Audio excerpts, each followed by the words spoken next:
Oi, pessoal, espero que estejam bem. Dando continuidade à nossa série Doses de História, hoje falaremos um pouquinho sobre São Francisco de Assis ou o Santo dos Santos. São Francisco de Assis, de certa forma, é o santo mais famoso do mundo. Nesse vídeo, eu tentarei mostrar para vocês, a partir de 6 partezinhas, a importância de São Francisco para a Igreja Católica e sua influência em nossos dias. Esse vídeo terá 3 partezinhas bem claras. A primeira, a vida, né, para vocês entenderem de onde São Francisco veio e quais são os valores fundamentais dele. Segundo, como esses valores se transformaram e possibilitaram a ele a fundar a ordem franciscana. E terceiro, como esses valores trazidos por São Francisco como uma grande novidade, desculpem a falha da voz aí, grande novidade, influencia a Igreja Católica até nossos dias. Para começar a falar de São Francisco, é importante a gente nós situarmos no contexto em que São Francisco vivia. Francisco de Assis, ele nasce no ano de 1182 e morre no ano de 1226. Esse período é caracterizado por uma crise na população da Europa que já passa por grandes fomes, assim, porque a gente está falando já do período que historiadores chamam de Baixa Idade Média, no século XII, onde as cidades começam a crescer de forma desordenada. A estrutura do que a gente aprende na escola e chama de feudalismo já começa a entrar em crise de certa forma, e as necessidades da população no que diz respeito à economia e miséria, as desigualdades, né, de certa forma, se aprofundam muito. Então é nesse contexto que Francisco de Assis ele convive durante sua biografia. Em termos familiares, Francisco de Assis ele tem uma origem nobre. Ele é filho de um importante comerciante de tecido da cidade italiana de Assis, por isso São Francisco de Assis. Ele tem o nome de Francisco Pietro Bernardone. E na sua primeira fase de vida, assim como eu disse em no vídeo sobre Santa Teresa, ele também passa por um período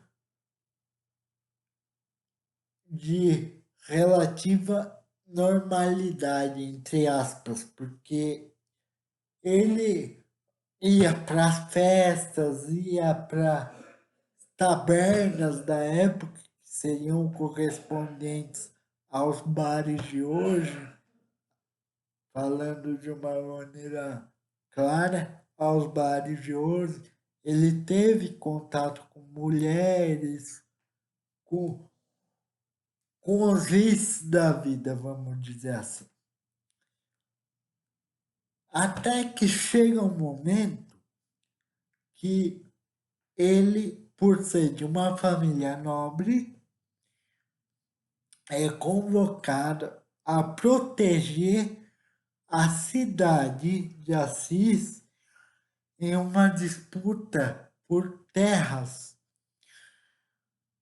com outras cidades vizinhas. E sendo convocado, ele parte para a guerra como nobre responsável pela proteção da cidade. É nesse momento que ocorre um fato importantíssimo para a transformação da vida de Francisco, que é a célebre passagem da Ponte de Assis, onde ele, depois de levar seu cavalo para tomar água, ele tem uma visão, segundo a tradição religiosa, de Jesus Cristo pregado na cruz, falando para ele o seguinte: vá e reconstrua a minha igreja.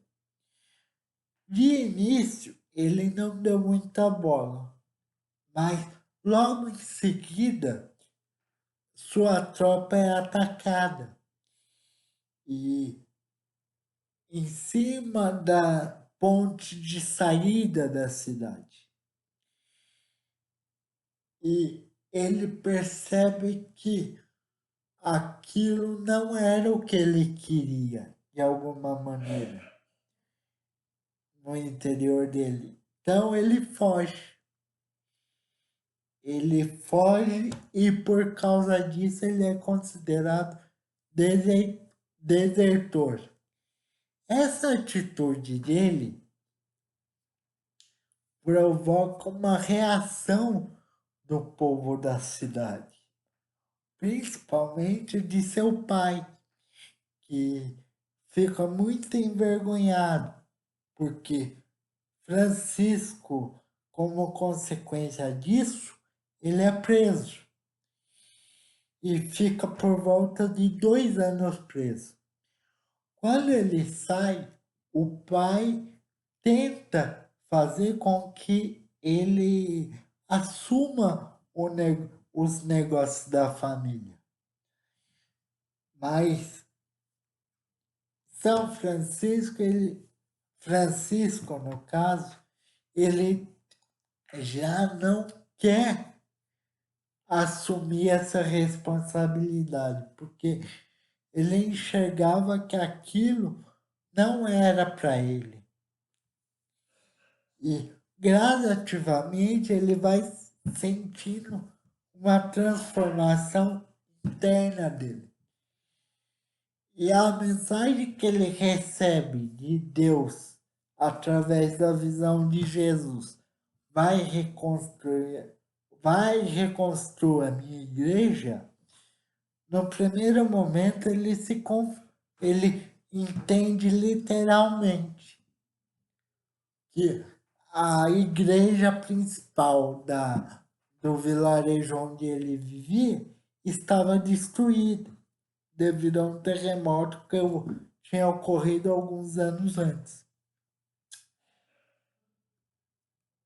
E qual que é a atitude dele com a com essa tensão com o pai devido à mudança de mentalidade, mais a consequência da prisão dele para a moral da família, essas razões, né, faz com que ele abandone sua casa.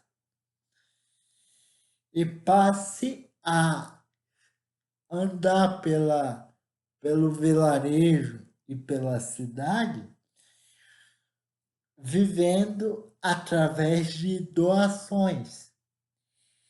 E uma das doações que ele consegue, primeiro, a intenção dele é atender a mensagem que ele recebe de Deus, é a de pedras, que ele quer reconstruir a igreja da cidade. E essa atitude dele de desprendimento e abandono do material, aos poucos, vai atraindo cada vez mais seguidores.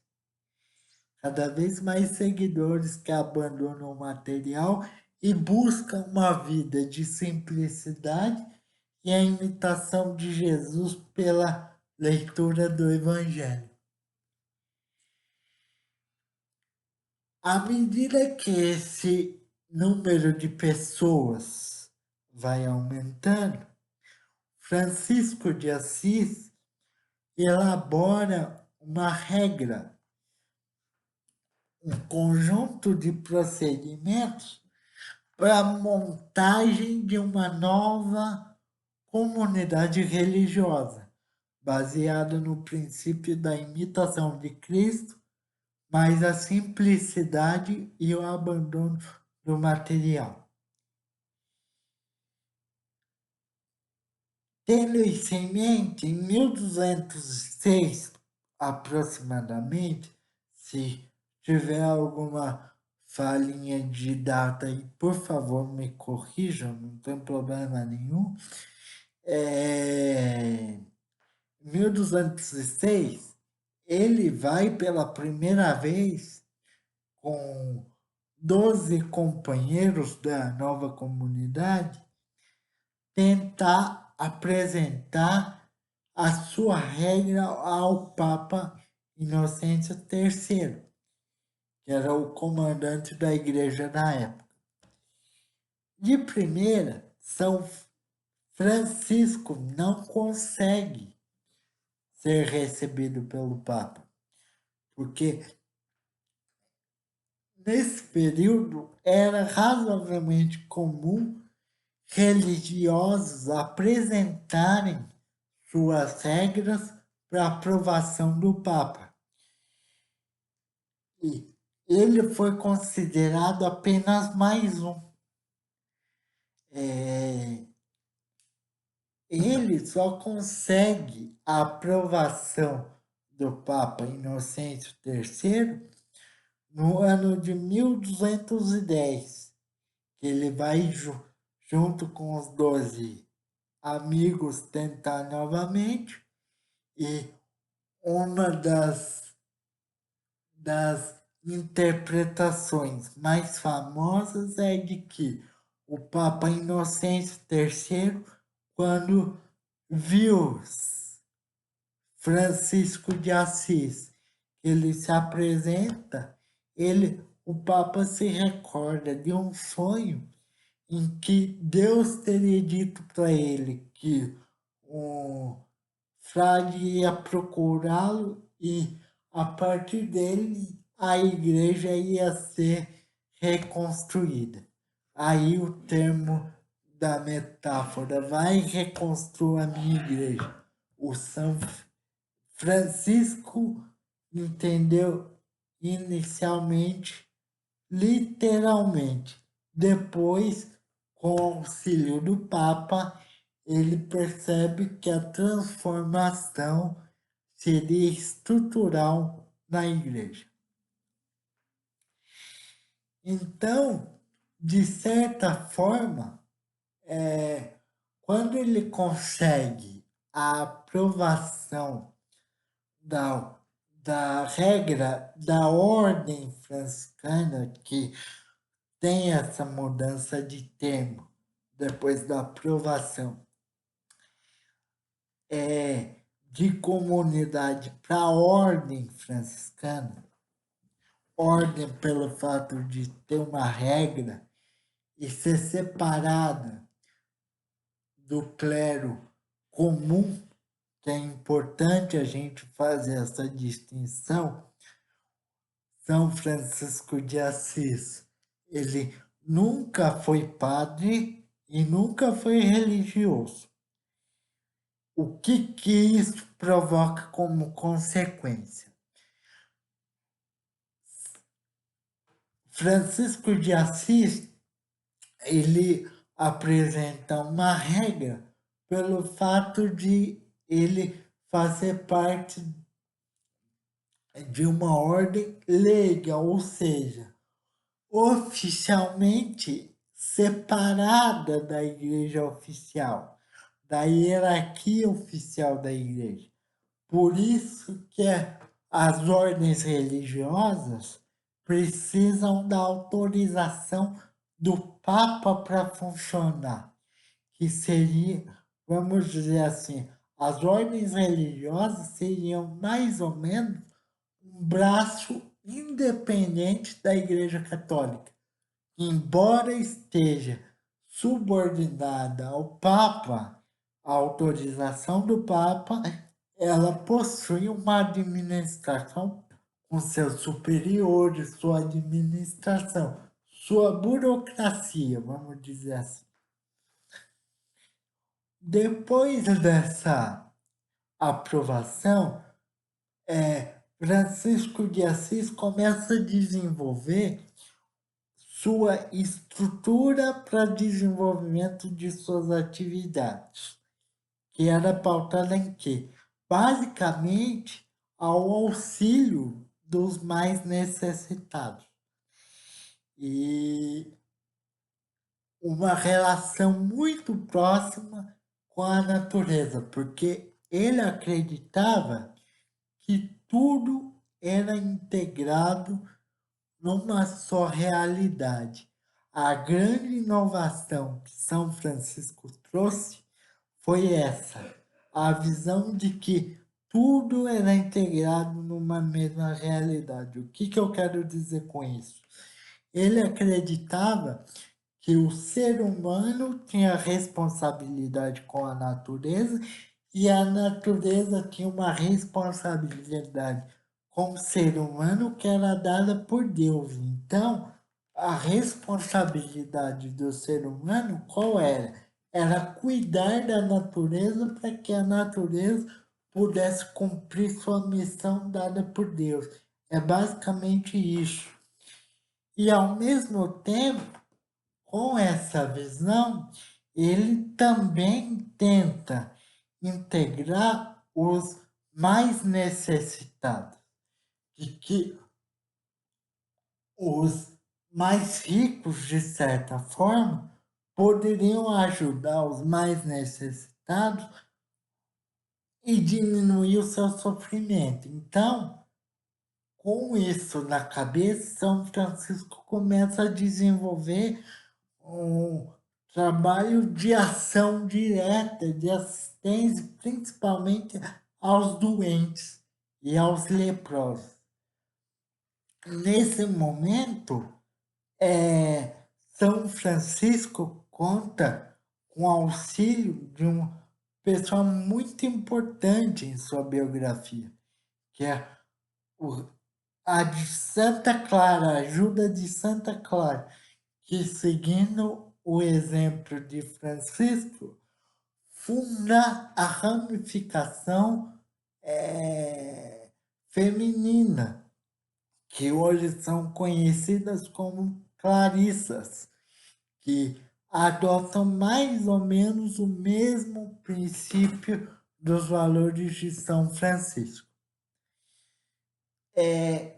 Por volta do ano de 1220, São Francisco ele participa de uma cruzada e vai até Jerusalém para ajudar os feridos daquela cruzada. E fica por volta de um ano longe da ordem recém-fundada, né? quando ele volta, ele percebe que os valores que a ordem tinha já estavam distorcidos. E ele se irrita com isso. E é obrigado a assinar uma nova regra, que ele não concorda e por isso se afasta. Nos últimos 5 anos de vida dele, Francisco passa isolado numa gruta, onde ele já possuía um problema sério de visão e, através de sua experiência religiosa, agora individual, contemplativa, como Santa Teresa também foi, como eu disse no outro vídeo, ele ganha uma característica que também irá o diferenciar de outros santos que viriam depois dele. O fato de ele ser estigmata, ou seja, a experiência de fé dele era tão grande que ele reproduzia 2 feridas de Cristo espontaneamente. Ele possuía fundamentalmente 2: a ferida das mãos e a ferida dos pés. Por que eu coloquei esse fato como uma curiosidade? Porque muitos estudiosos consideram São Francisco de Assis como um modelo de santo de transição, que embora ele tenha trazido a inovação da ação direta sobre os problemas, né? Sobre as necessidades do ser humano, as necessidades materiais de auxílio, ele também tinha dentro dele a parte da oração individual e contemplativa. Por isso que eu falei desse fato para vocês. Olha, retomando um pouquinho do fim da vida dele, para a gente entender como ele foi influente para a Igreja Católica, é importante a gente falar sobre o ano de morte dele e a canonização dele. A canonização dele ocorre, a morte dele, desculpem, ocorre no ano de 1226. E ele é canonizado no ano de 1228. Até hoje, o santo que teve o processo de canonização mais rápido da história da igreja. Mas isso, no meu modo de entender, tem uma explicação. São Francisco representa uma mudança de mentalidade concreta da Igreja Católica, que passa a valorizar as pessoas pela vida e não só pela oração. Quando eu digo vida, de novo eu quero dizer a capacidade de agir e transformar a realidade em que vivem, em termos de legado, de herança, vamos dizer assim. E São Francisco, ele é o primeiro santo a ser analisado pelas virtudes que a igreja passa a valorizar. Não só pelo que é dito, mas pelo que foi feito em nome dele, vamos dizer assim. E por que São Francisco já conduzindo nossa conversa para uma conclusão, por que São Francisco é importante hoje para a Igreja Católica? Porque São Francisco, de certa maneira, ele tem um discurso muito atualizado com relação, principalmente, à questão do meio ambiente e o ser humano, no que diz respeito à conservação, porque São Francisco, em tudo que ele falava no sentido de integração, no sentido de respeito, no sentido de equilíbrio, vamos dizer assim. E podemos identificar o pensamento de São Francisco no nosso atual Papa, por exemplo.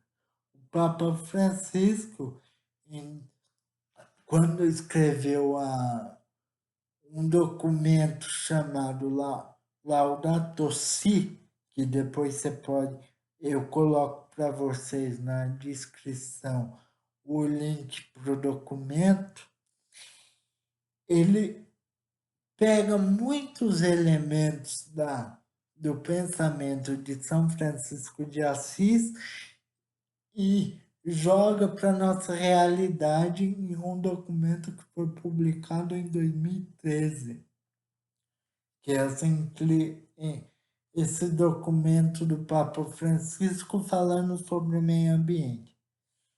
Então, o que a gente pode dizer? Que o São Francisco de Assis foi um marco de mudança de postura da igreja, que passou do mosteiro da oração para atender às necessidades do mundo e à necessidade de seu povo, vamos dizer assim. Espero que vocês tenham gostado, espero que tenha ficado claro. Se faltou alguma informação importante, por favor, me coloquem, comentem no Instagram, tanto no Instagram quanto no YouTube, não tem problema nenhum. Se inscrevam no nosso novo canal, que está como Leandro Faria, mas a capa dele é voltada para o nosso Doses de História. Espero que tenham gostado. Fiquem com Deus, cuidem-se e boa semana para todos. Tchau, tchau. Grande abraço.